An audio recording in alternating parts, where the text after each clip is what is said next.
Bwana, mambo ni mengi alafu muda ni mchache. Tumeweza kuona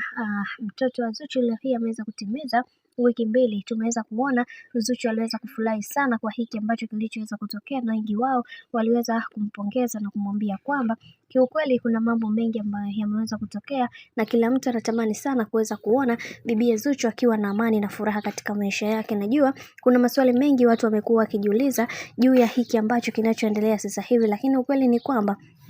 bibi Zuchu amekuwa moja kati ya mtu ambaye mara zote anatamani sana kuweza kupata amani katika maisha yake kiujumla, na ndio maana kila mtu hatamani kuweza kuona kila kitu kikiwa katika mipango ambayo sio imara, na wengi wao wakasema tunatakiwa kuweza kuhakikisha kila kitu kinakuwa katika mikakati na misingi iliyo bora, kwa sababu kuna vingi ambavyo vipo na wengi wao walitambua na kujua kuna namna ambavyo watu wengine wanatamani sana kuweza kulielewa hili, na tumeweza kuona baadhi ya watu wengi waliweza kufunguka vitu vingi juu ya haya ambayo yanayoendelea, kwa sababu kila mtu anatamani kuweza kuona furaha na amani katika maisha yake. Na bibi Zuchu amekuwa moja kati ya mtu ambaye mara zote ni mtu ambaye anatamani kuweza kufika mbali zaidi, na anamuombea mtoto wake maisha marefu, kwa sababu kuna vingi ambavyo vimeweza kutokea katika maisha yake, na kila mtu aliweza kusii sana kwenye hili. Kila mtu anatamani